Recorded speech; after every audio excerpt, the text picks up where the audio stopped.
Hey there, welcome back to our channel. Today, I've got a handy tip to share with you.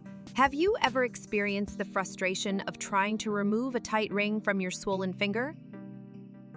Well, worry no more. In this video, I'll show you a simple and effective method using just a thread to take off that stubborn ring. Let's get started, too.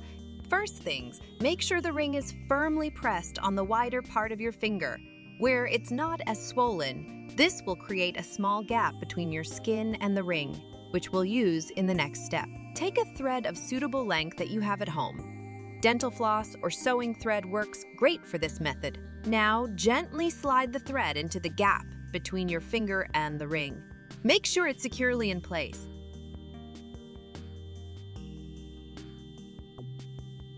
Start wrapping the thread around your finger, going over the ring as well.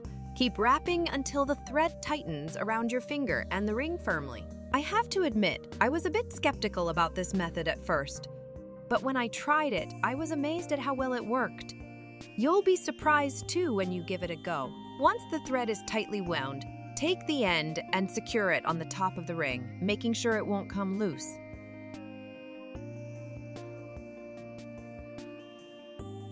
Now comes the fun part. Hold on to the bottom end of the thread and gently start untangling it. As the thread unwinds, it will coax the ring to slide off with ease. This simple method is not only effective, but it can also reduce the discomfort caused by forcefully removing a ring from a swollen finger. It's a gentle and safe way to take off your ring without any special effort. If you find your ring particularly stubborn, try applying a bit of lotion or soap to your finger. This can help the ring slide off even more smoothly.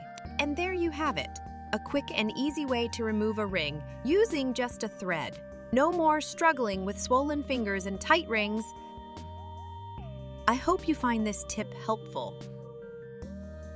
If you did, don't forget to give this video a thumbs up and subscribe to our channel for more useful tips like this. Thanks for watching, and I'll see you in the next video. Take care and goodbye.